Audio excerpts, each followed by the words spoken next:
Welcome to the first in our series of political candidate forums in advance of the November 5th general election.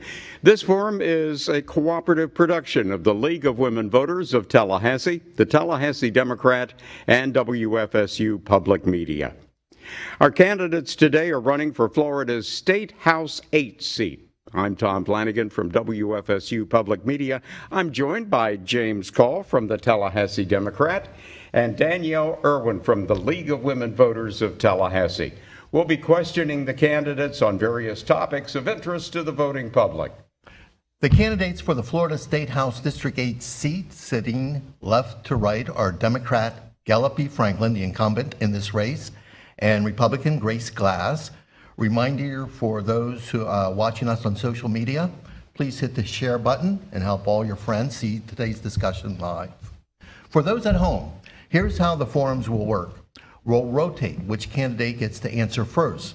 We have a lot of questions, so we're going to ask the candidates to keep your answers short to about 60 seconds, sometimes shorter for follow-ups. We will keep time. We have a bell, which will ding when your time is up. That's what it sounds like. You don't have to come to a dead stop right then and there, but finish your sentence and then we will move on. If you're watching live on Facebook and you have a question for the candidates, go ahead and type them in the comments and we'll get to as many of them as we can. Time is very limited, so you can improve your chances of your question getting asked if you keep it brief and polite, make it applicable to both candidates. Any questions before we begin? Then let's jump in with the first question. Mr. Franklin, we will start with you. Many say this may be the most important election of our lifetime. Their frame is national and international events, but our reference is closer to home. For the Gadsden and Leon County voters in District 8, why is this election important? Great question, and thank you for that question. Absolutely, every election is the most important election of every lifetime. Obviously, there are serious issues on the ballot this November. We have the right to women's reproductive on the ballot this November. We have also being able to decriminalize and give people access to the adult use of marijuana on the ballot this year as well. There's also a ton of candidates that are fighting to ensure to increase the quality of life of those in this district on the ballot fighting as well. So every election is very important to ensure that we show up to those polls and vote for this election as well. Thank you. Mrs. Grace? Thank you also for this question. This particular election is extremely important. Why? Because for 60 years, District 8, Gadsden County, Leon County, has been under one particular kind of leadership for the last 60 years. And as a result, we have seen uninhabitable living conditions for our seniors. We have seen a stagnancy in education for the schools across both of those counties. And of course, there's no gainful employment. And particularly for this particular race, this is an opportunity to make it very clear that one-sided leadership is no longer acceptable to deliver empty promises and no results across District 8. This is a critical moment to change the entire trajectory of District 8, and the time is now to do that. Thank you. Follow-up question, staying with elections. There have been efforts to reduce the number of drop box locations for people who vote by mail and to reduce the number of early voting days. A proposal failed earlier this year. Where do you stand on such proposals and why? We need to be expanding access to the ballot box. I can remember it was a chilly day in November of 1863 when then Abraham Lincoln said that our government should be of the people. He said it should be by the people, and he said it should be for the people. The truth of the matter is, unfortunately, that our government is of those who participate. It's by those who participate, and it's for those who participate. So I'm fully in support of expanding access to the ballot box to ensure that every citizen that is a United States citizen has access to vote and cast their ballot here in this election process. Ms. Grace? In the state of Florida, you have several options to have access to ensure that your vote is counted. And in Florida, if you are online, when those polls close, you can still cast your vote. If you're actually at the voting site and you make a mistake on your ballot, you have up to 2 replacements of ballots that you can receive to ensure your vote counts. If you are in a place where you can go to familiarize yourself with the voter process, the voter equipment, the operation, you have access to do so. Not many states are making it accessible to experience that access as we are in Florida. Florida is a model state in regards to the voting process and accessibility in regards to voting. We recently, one more follow-up on elections. The recently created Florida Office of Election Crimes and Security has questioned voters who have signed constitutional initiatives for proposed constitutional amendments and is questioning the immigration status of approximately 140 registered voters out of electoral rolls of 13.2 million.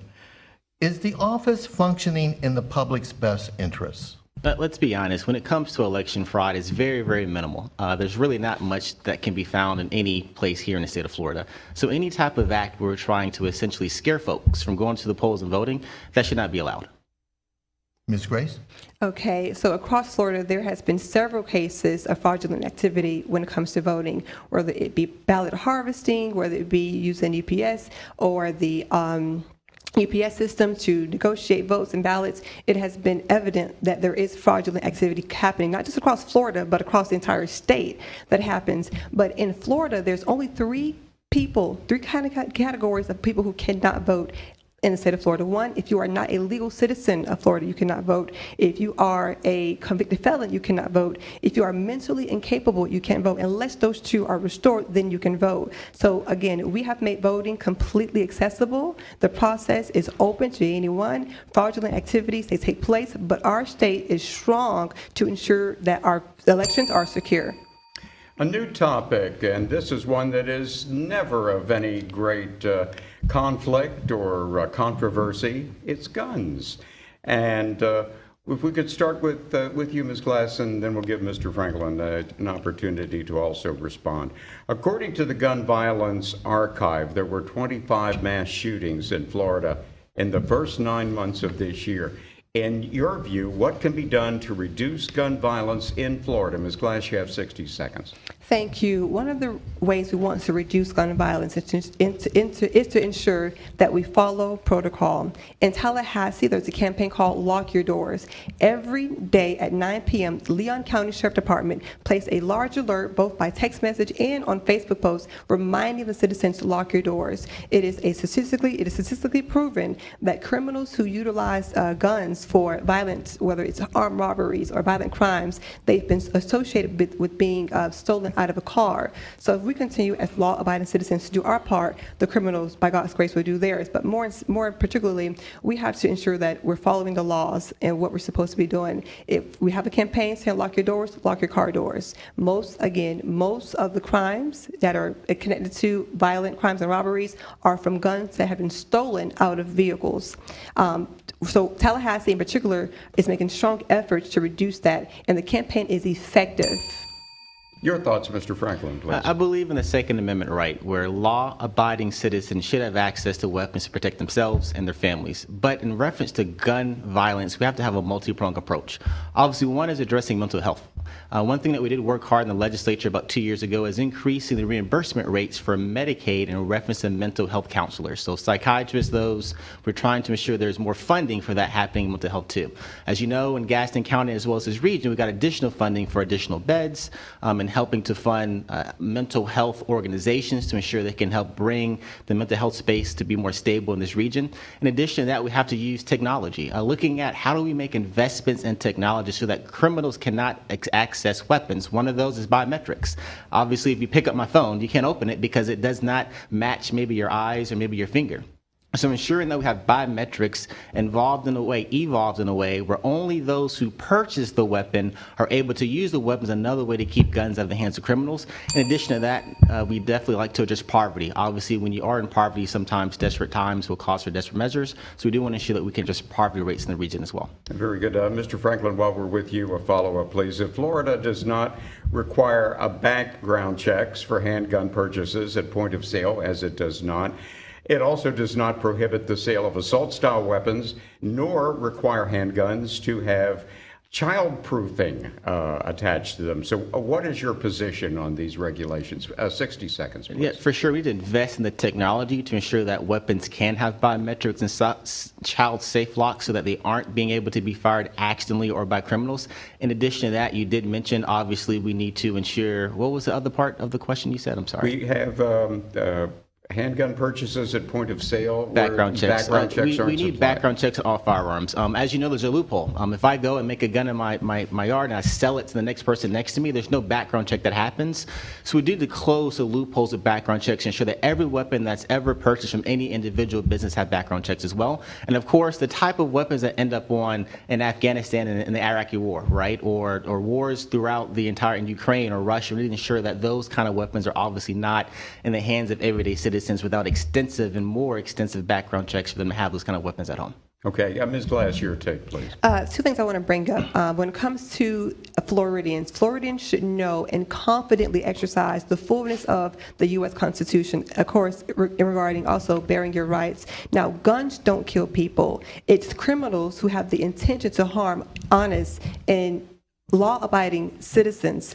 Okay, and I want to say something in regards to the biometric guns. Now, that seems like a great idea, but when you're in a situation where you're sweating, your adrenaline is rushing, you might not be able to access that gun as you think you can with trying to use your fingerprint. So if your family member has to use that gun and their fingerprints don't work, that moment could cost you your very life. So biometric, when it comes to guns, is not going to be the safest way to go. Again, law-abiding citizens should have the rights to rightfully express their Second Amendment, and I stand true to that. Okay, a 30-second follow-up here, starting with you, Ms. Glass.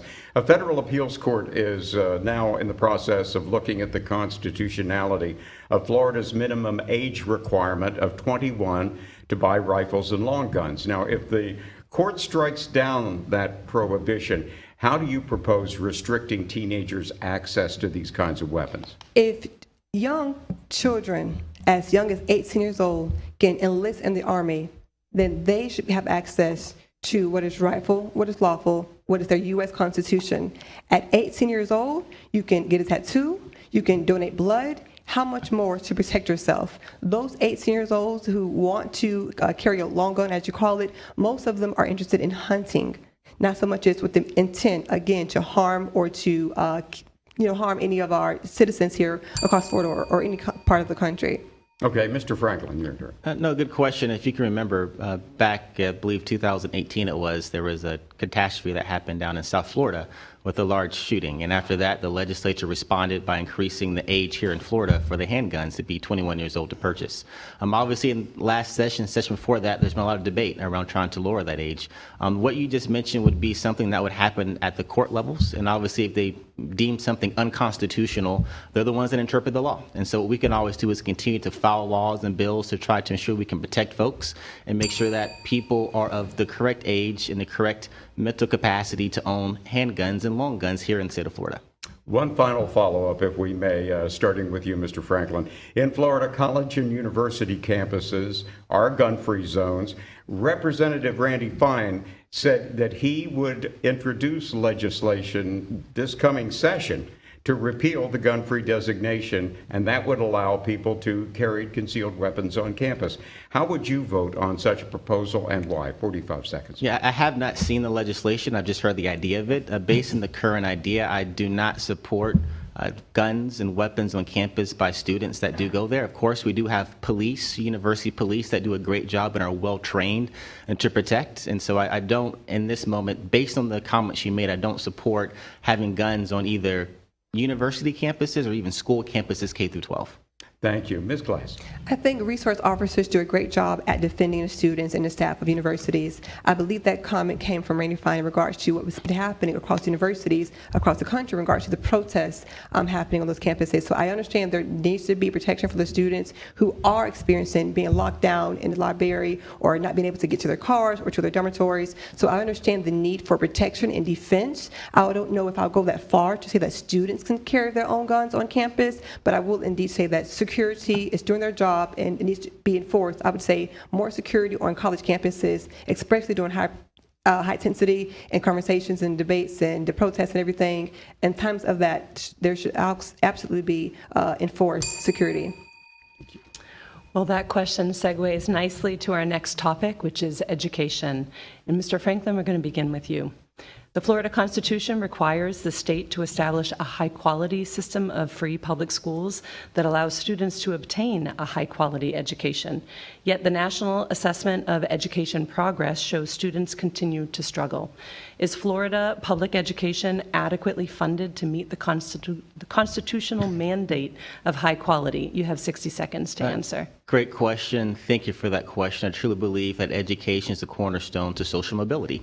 And as you know, within my district here, with the Title I schools, such as NIMS and Pineview, as well as Gaston County High Schools, have seen gains over the last few years here in this area.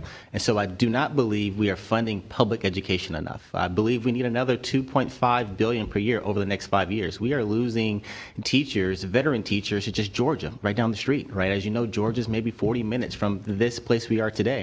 And that's because their starting salaries are much more than what we have. And so we have to do a better job at investing in public education to ensure that every child, no matter where they are, what neighborhood they live in, can definitely have a great access to education to help them with their social mobility.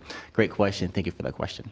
Thank you. Ms. Glass, same question. In the recently passed state budget, focusing on Florida's future, the governor allocated record funding for a greater quality education. Florida is the #1 for education. Right now, in our county, District 8 of Gaston County and Leon County, we are failing on a national level. And we have always been, again, in the beginning I said we had a stagnant education journey, and we still do to this very day. Now, what the governor has done with the funding, if you are a failing school, you have a chance to convert to become a charter school without paying any rental fee for your chosen facility or paying any administrative fee. So there is so many avenues to instill quality education. Again, for our district in particular, education has not been a priority. It has been overlooked for 60 years, and if we continue to vote the same way, it's going to be looked another 2 years, another 4 years, once more. Again, this particular budget from 2024 to 2025, focusing on Florida's future, we allocated record-breaking funding for our education. Well, Ms. Glass, we're going to stick with you for the follow-up on this topic. Florida allocated about $2 billion this year for family empowerment scholarships, known as school vouchers for private schools. This money funds a program that competes with public schools for tax dollars. Yet the private schools where the vouchers are spent are not required to meet the curriculum and the teacher certification standards for public schools. What do you think of this system? You have 45 seconds. Thank you. I believe that parents have a choice to decide what kind of quality education they want to give their children and what works best for their family. Parents have all authority and dominion to choose what kind of education their children receive, what kind of quality health care their children receive, and if they want to, of course, their religious background upbringing. So I do believe that the programs, the vouchers, are fitting to the families who choose to use those vouchers. Again, it's your choice. In Florida, you have several school options to choose from, and most of those parents are using those vouchers to ensure that their children have a quality education. So if it's working for them, then by all means, it is beneficial to the family structures here across the society of Florida. Thank you. Same question to you, Mr. Franklin. Yeah, great question. Like I said before, as we're increasing funding to public school systems, we're also looking at deregulating public schools as well, so they can be more competitive with the private school system. I will say the voucher program here in Florida, having options like she's mentioned before, from charter schools to alternative private schools, have benefited a lot of students in my district. And I can tell you for sure, without the ability to have a voucher, absolutely, before choice was only for those who could afford choice.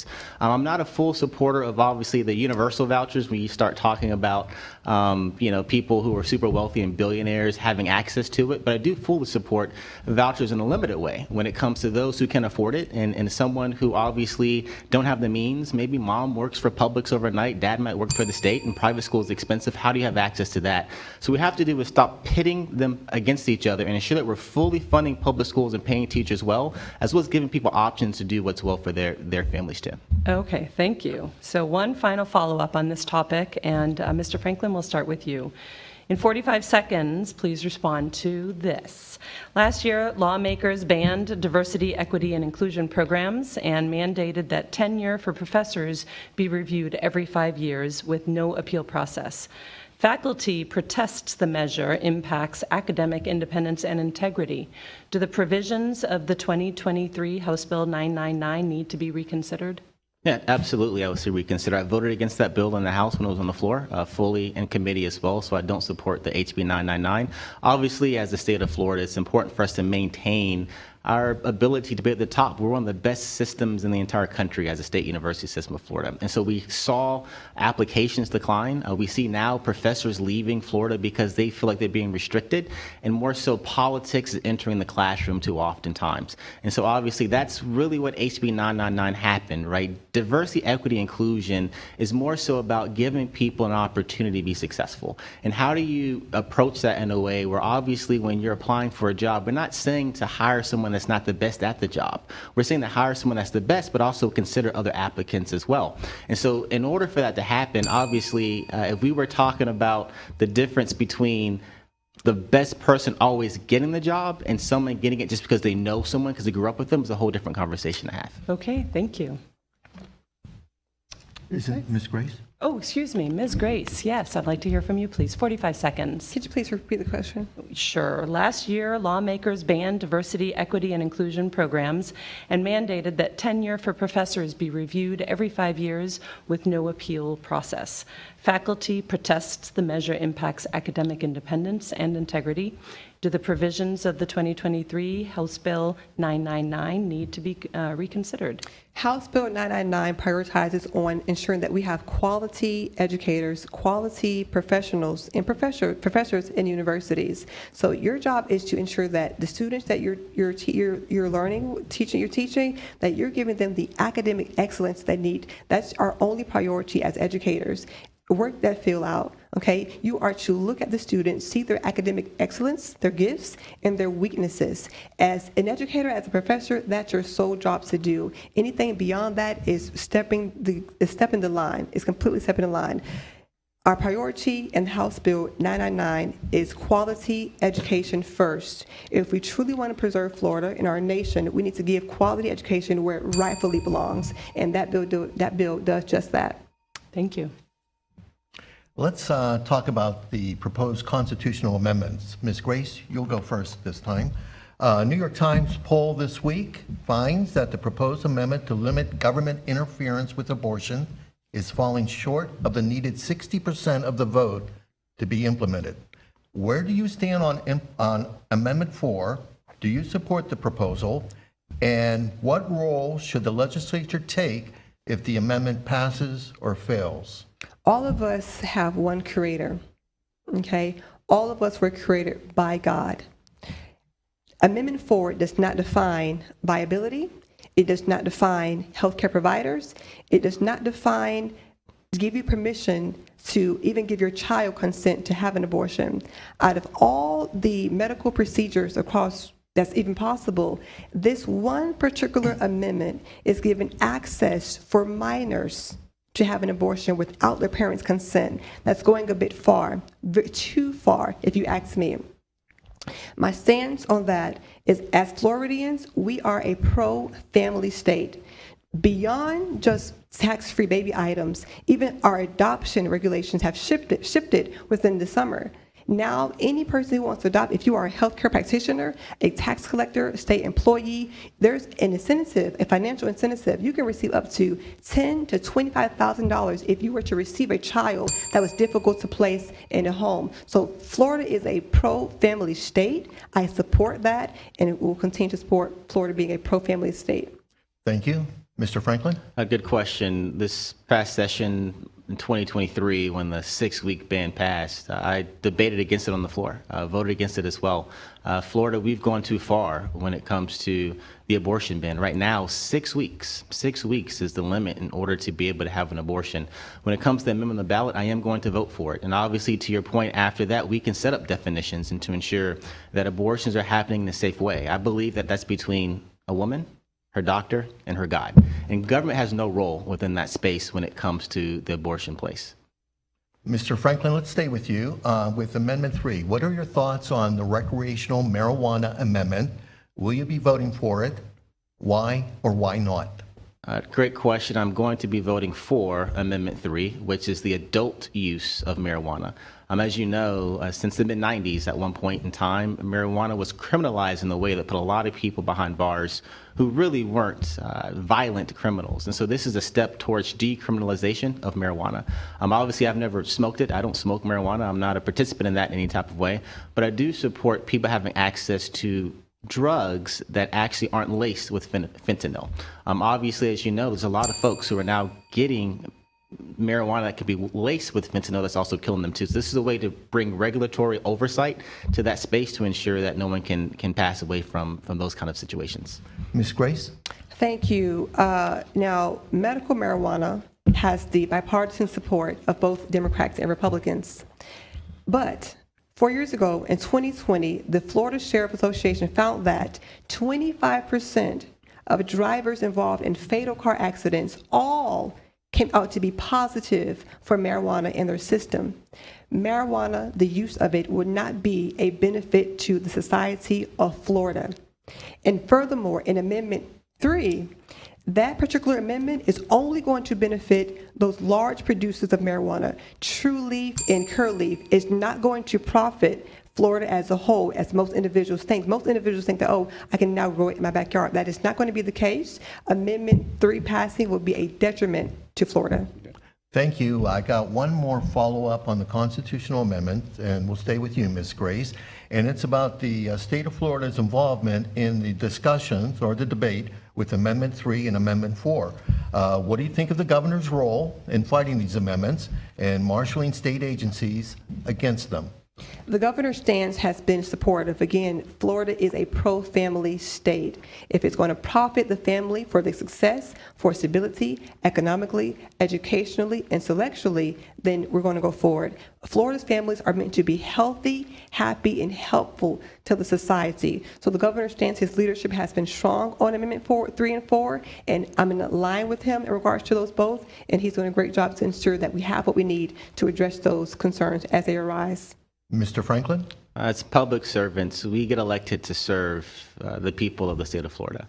And obviously, we can always have our personal opinions when we are sending items like these to the ballot box, where everyday folks get to go and decide on their own what they would like or not see in their state. If I were governor of Florida, I would not use resources nor agencies to try to push my personal agenda. I think educating the public is important, making sure that in the political process you can raise dollars and raise funds like you do for a campaign and educate folks on what's happening, but using agencies to bully or scare folks into what your personal beliefs are, I would not do if I were the governor of Florida. Thank you. We're going to shift our discussion outside, hypothetically. We recently learned of plans to open state parks to more recreational ventures, such as golf courses and resort-style accommodations. What do you think of further development in state parks to offer more recreational opportunities? In 60 seconds, Mr. Franklin, we'll start with you. A great question. As you know, recently there was a department or agency that was trying to explore whether or not to have a few golf courses opening up on reserved parks here in the state of Florida. As you know, we need to make sure that we have preservation, and we do have parks that are going to, of course, preserve nature. I'm not in support at this moment in time. Haven't seen the plans, but I'm not in support of changing any of the fabric when it comes to the state parks here in the state of Florida. Ms. Glass. I align with Representative Franklin on that one. Right now, we need to continue to preserve our land. We enjoy it. We have tourists come here because of the sake of our state parks. We enjoy it as Floridians. Our tourists enjoy it. Our visitors enjoy it. We should make sure that we keep it in place, and that shouldn't be infringed upon. We have wildlife out there. We enjoy our fishing, our hunting. We enjoy our resorts, and we should keep it as an enjoyment to Floridians and our visitors. Great, thank you. Well, folks, that brings us to our critically acclaimed, world-famous lightning round, where you have an opportunity to address questions in a very terse manner, like one sentence, and if possible, one word, or at least a short phrase. And we'll start with you, Ms. Glass, and then you, Mr. Franklin, on this. Who are you voting for at the top of the ticket in the presidential race, and why? Grace to Trump. Okay. Mr. Franklin. Yeah, I'm voting for President Kamala Harris. She set out a vision for this country.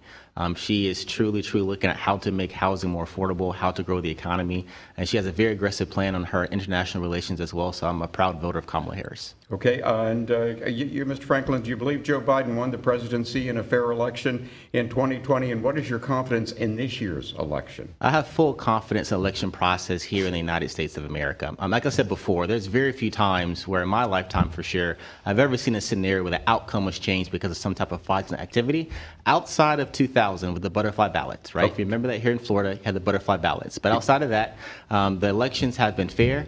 And so for sure in 2020, President Joe Biden won the presidential election. Okay, Ms. Glass. First, let me say that the reason I'm going to vote for Trump is that, one, 4 years ago, between 2016 and 2020, we have had no wars across the seas. There was peace here in our state, peace here in our country. It brought a unifying of what it means to be a true American.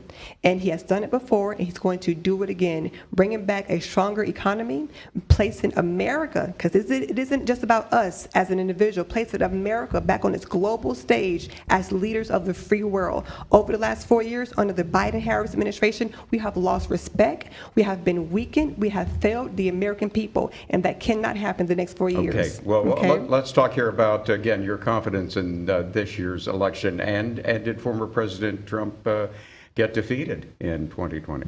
I believe that this election should be carefully monitored.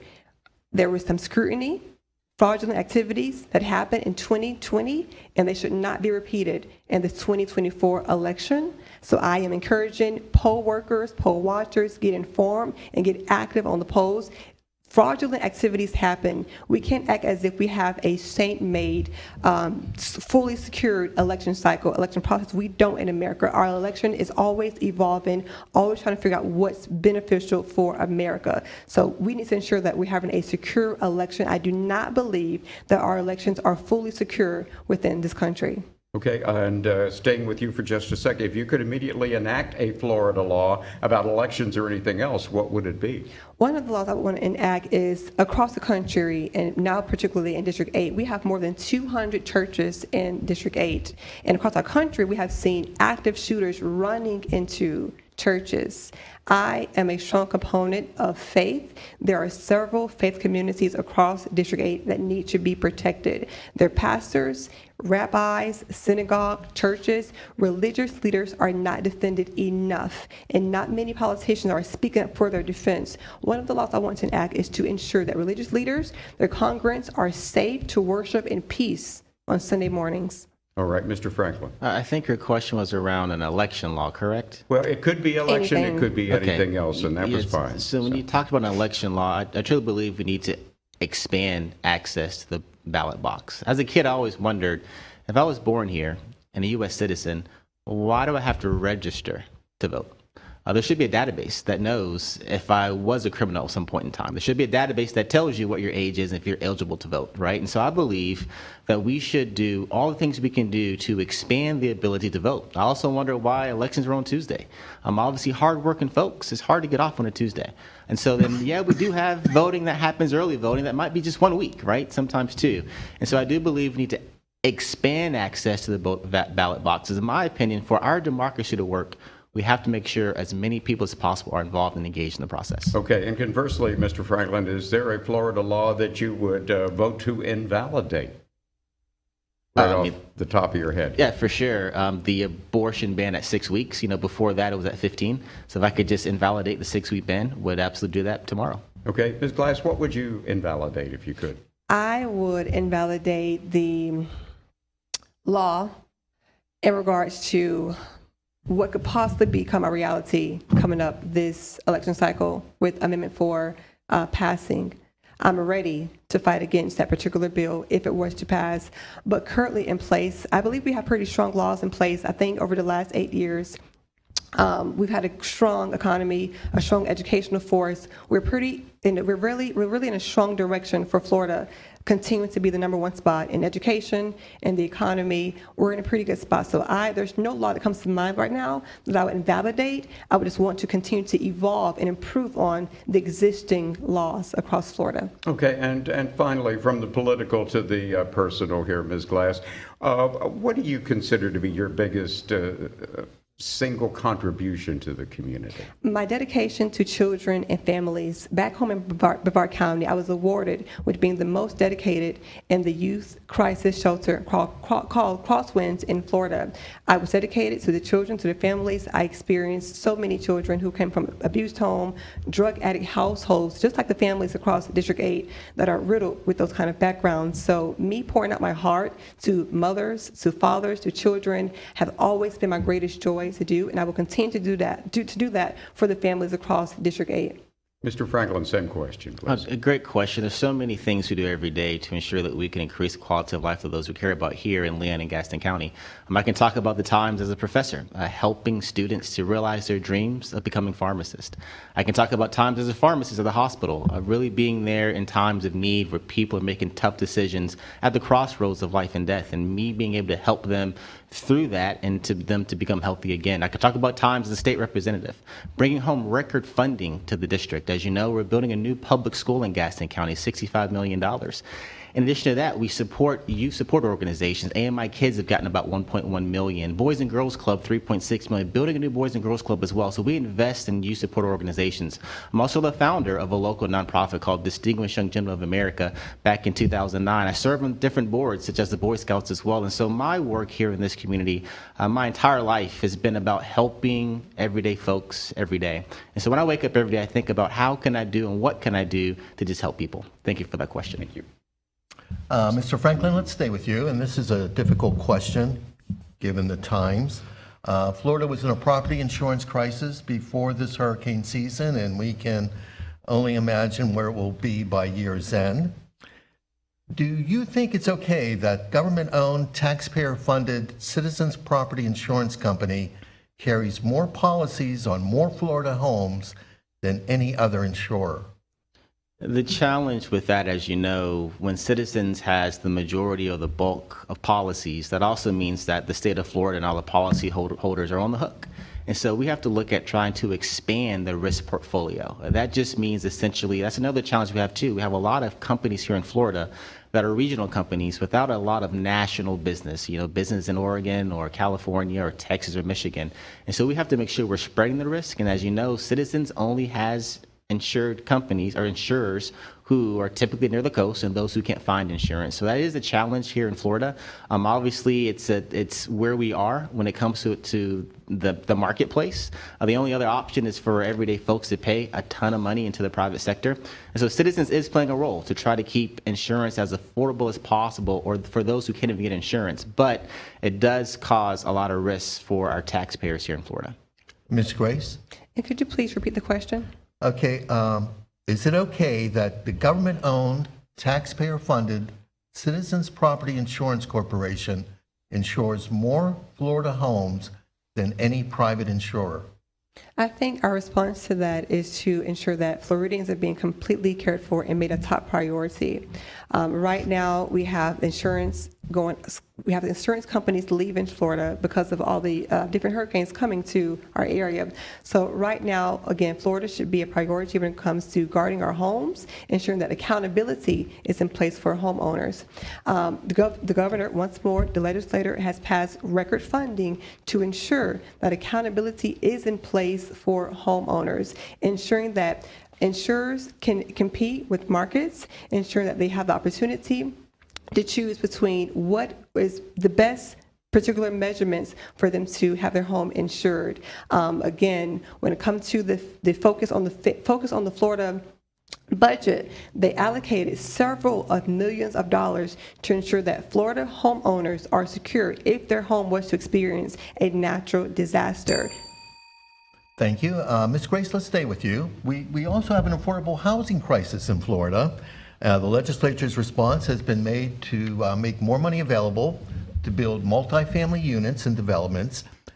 Is there anything lawmakers can do to create more affordable single-family homes that a working Florida family with a median household income of $67,000 can afford?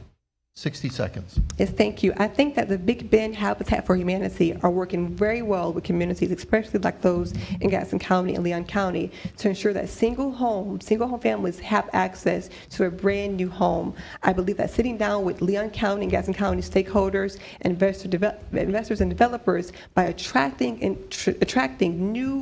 new development in Gaston County, we can ensure that homes are now affordable for all families across District 8. But again, Habitat for Humanity Big Bend, they receive several funding to ensure that our families have a home to return to. Thank you. Mr. Franklin? No, great question. As you know, there's laws that we pass here in the state of Florida, and there's also affordable housing initiatives that even the federal government helps fund as well. There's a project going on in Gaston County that I've been helpful with to ensure that it comes to fruition. So we have to make sure we're tapping into all the available resources, all the available laws that are available to us to really take advantage of those, to really try to help increase with inventory. As you know, it's simple economics when you talk about supply and demand. And so when you have 15 people that are essentially bidding, I know it's not bid war, but bidding on one home, then the price of the home is going to naturally go up because of supply and demand. And so we do have things in place, such as being able to expedite permits, being able to allow the local municipalities to help with some of the down payments for those kind of scenarios based on what people can also make. And so those are the kind of programs we do currently have. New programs, we need to make sure we're exercising those and bringing more inventory into this space to ensure that we can get more inventory to really help us with the affordable housing crisis. In addition to that, obviously, we do know there's already the ability to bring in some federal dollars to help with some of the federal type of housing projects too. Thank you. I have one more follow-up, and that is, and we'll stay with you, Mr. Franklin. What can be done to reduce the growing number of homeless people? That's a great question. For sure, mental health is typically at the cornerstone of homelessness. Oftentimes, people end up having really, really difficult moments and times that then they almost sometimes maybe somewhat give up on working or are not as excited about moving forward in life. And so we have to have a very aggressive mental health approach. As you know, mental health services are expensive. There's no insurance company, including Medicaid, Medicare, or the private sector, that reimbursed for mental health at the levels that they would need to be reimbursed. And so typically when hospitals and clinics get involved in mental health services, it's a cost to the bottom line. Even if you're a nonprofit, obviously you need to be able to have a margin for readmission to make sure you stay open. And so we have to really have great mental health services to really help in that space and also hold folks accountable where they can have access to programs and education and job opportunities so that it's not just something for now, but they can develop into a great law-abiding, productive citizen in the future. Thank you. Ms. Grace, how do we reduce the growing number of homeless people? Thank you. Both of my parents were drug addicts. So mental health isn't the only way that many people become homeless. It is also a result because of drug addiction. My parents actually met at a rehab center. My father was the owner, and my mother came in to be his secretary, and then they conceived me out of the deal. But I'm not a drug child, but I came out of the deal. So the homeless crisis needs to be approached with providing in and outside patient services for the population. In California, the way that particular crisis is still happening there, but there's the city, San Francisco, their target for homelessness was to ensure cities had the resources to develop a particular facility to give services to those struggling on the streets, whether it be to find employment, a job, learn skills, something to get them off of the streets and into a home. But first, giving them the resources to be clean. You have to first meet and address the symptom of why they became homeless. It's one part mental health, the other part is substance abuse, and part of it is just insanity. So knowing exactly what to target, the root cause of homelessness, is the first step to ensuring that homelessness is reduced here across Florida. Thank you. Folks, if we could, let's stay on the home front. District 8, of course, being home to the poorest zip code in the state, and the district's poverty level is nearly double the state average, while the median income is about a third less than the state average. So how does the government create jobs and bring economic development to District 8 specifically. 60 seconds. Ms. Glass, let's start with you. Thank you for the question. And once more, District 8 has been under Democratic rule for nearly 60 years. We have received record funding, several millions of dollars over the years, with not a difference being made. Schools have been built, programs have been put in place, but a difference has not been made to say that they're going in the right direction. One of my ideas for District 8 is to implement the Tax Cuts and Jobs Act of 2017, to sit down with Gaston County stakeholders and again develop a compelling, clear, and concise plan on how we can get chains of employment back into Gaston County and Leon County. And Gaston County in particular, 2 centuries ago this year, it used to be the envy of the nation, the envy of the state. Gaston County has been depleted, several homes, again, uninhabitable, no gainful employment. So I believe that first prioritizing a concise, clear plan that is possible by sitting down with our stakeholders. Opportunity zones are available across District 8. There's one now in Gaston County. We need to bring forth more opportunity zones across District 8. Thank you. Mr. Franklin. Good question. Thank you for that question. Obviously, economic development's at the cornerstone of that. And education is really important about that as well, because when companies come to your area, your district, they want to make sure there's a talent pipeline of highly skilled and quality individuals that are well educated. And so obviously, when you start thinking about career and technical education is really where the passion should lie. Obviously, there's some times where we don't have enough of the career technical education happening in a space where people can go and get gainfully employed, whether it be in welding or HVAC, and being able to even start a plumbing company.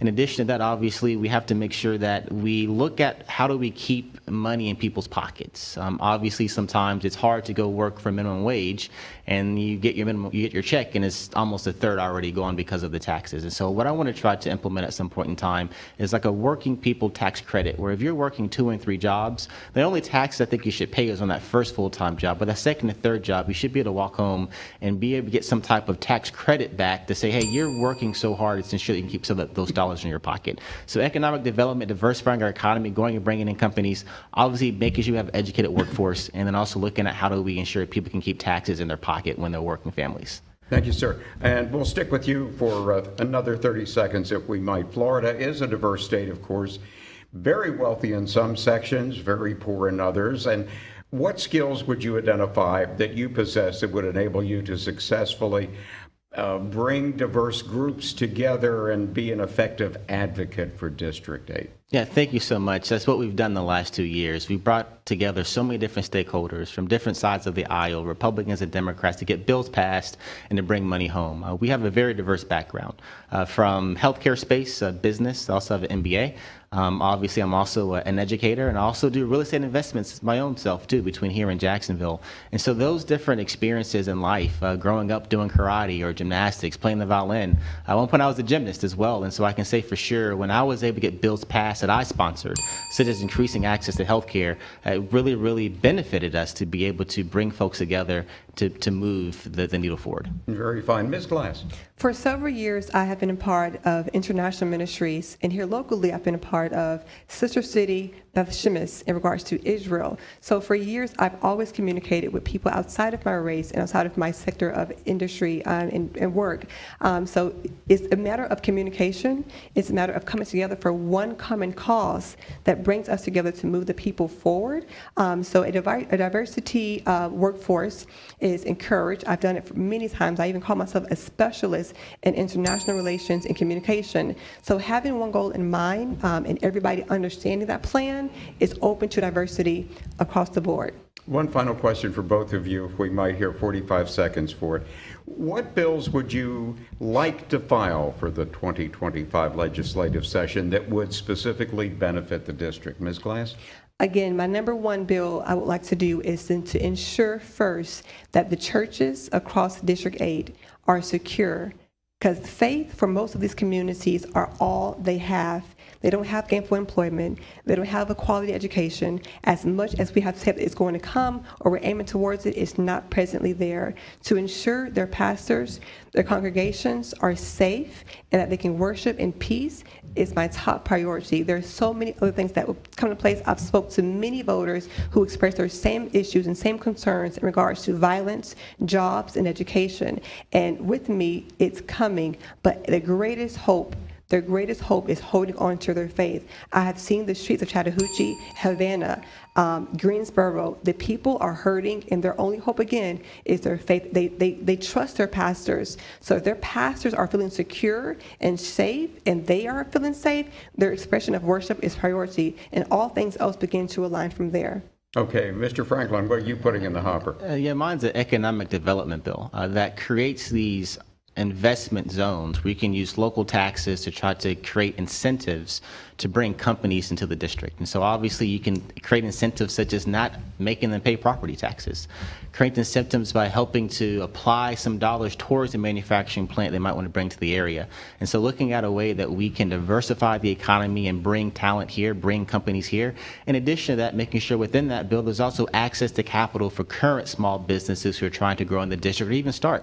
As you know, oftentimes it's hard to get access to capital. But we do have a small business capital program and a black business loan program as well here in the state of Florida. So expanding those in a way that people have access to them so that they can also grow and start their businesses here in the district.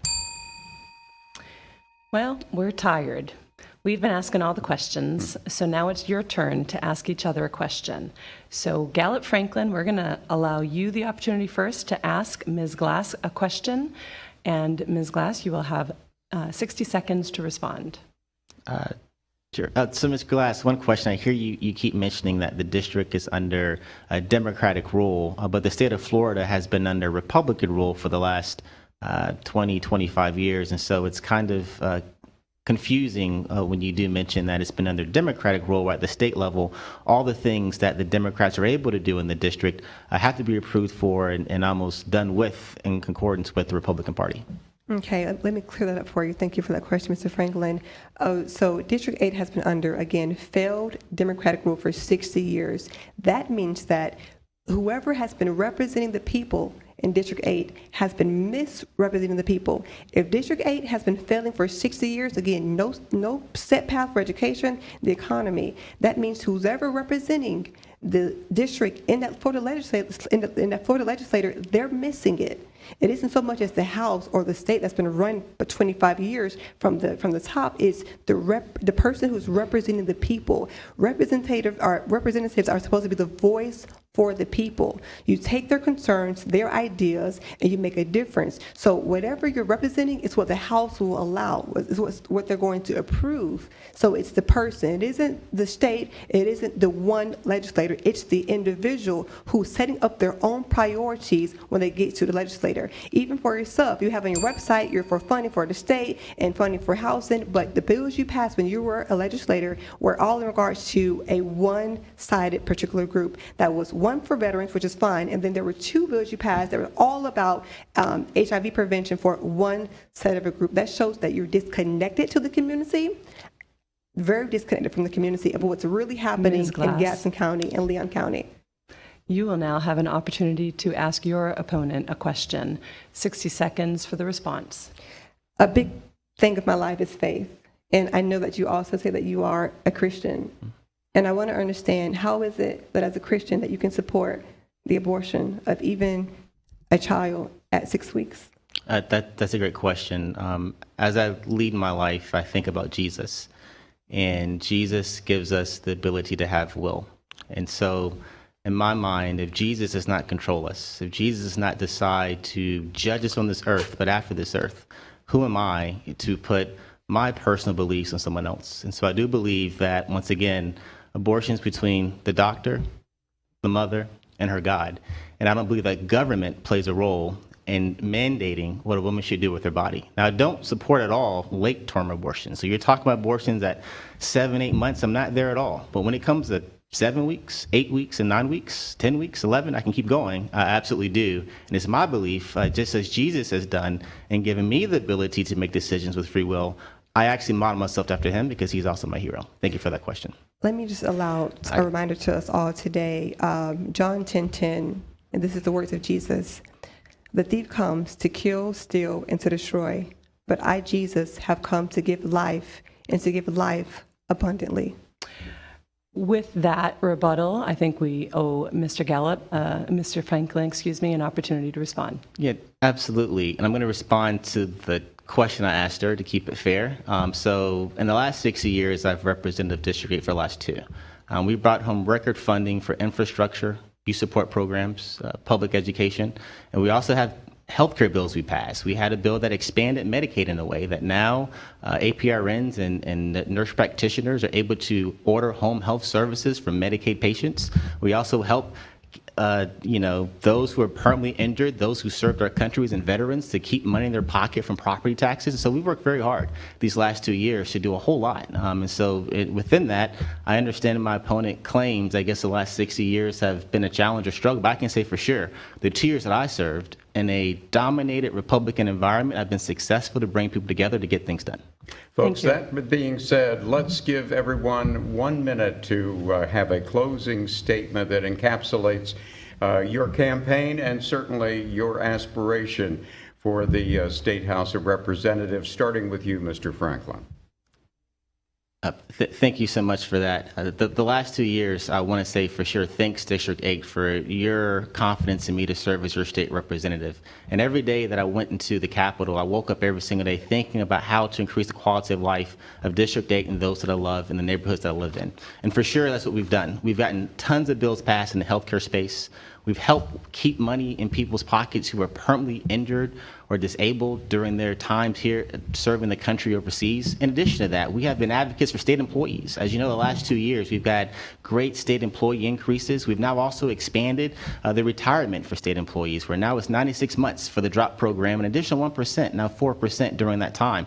In addition to that, we've been advocates for higher education. We served on a higher education appropriations committee. The last 2 years, now Florida A&M University has an additional $21 million per year to help with operational enhancement improvements. We're going to be building a new ROTC building at FAMU's campus. We've also been advocating hard for the FAMU College of Engineering. So if you give us the opportunity to continue this work that we've built on the last 2 years, we won't let you down. Thank you and God bless. Thank you, Gallop Franklin, and Grace Glass, you get the last word. District 8, for far too long, you have accepted failed promises that delivered no results. I know that you are hurting. I have seen many of you across several streets across Gaston County. You are hurting and tired of being ignored. It's time for you to vote grace for a new beginning, ensuring that you are the top priority, that we are truly representing you. We are your servants. I have sacrificed my life. I've dedicated my life to servicing several communities, both here locally and serving ministry internationally. My dedication goes out to you. I don't come from a silver spoon background. My parents were just like your parents, impoverished, drug addicts. I come from a large family. I understand the struggles. I understand economic struggles, educational struggles. I have broken through by the grace of God. I'm asking you to give me a chance. Give me a chance to bring forth common sense legislation, a difference to District 8. It's time for a new beginning. Let's make it happen. Thanks to the candidates and to our audience for joining the League of Women Voters of Tallahassee, WFSU, and the Tallahassee Democrat for the program. You can find a replay of the forum on our YouTube pages on Tallahassee.com and WFSU.org. The recorded broadcast will be Monday, October 14th at 11 a.m. on WFSU 88.9 FM. Please tell your friends. And remember, early voting for the general election begins October 21 and ends November 3rd. Election day takes place on November 5. And if you have any questions for any of our upcoming forums, please email us at news@tallahassee.com and look for our special election section of the Tallahassee Democrat with interviews with all the candidates on the ballot. Will be printed and inserted in the Sunday, October 13th edition. On behalf of the League of Women Voters, WFSU Public Media, and the Tallahassee Democrat, I'm James Call. Have a great day.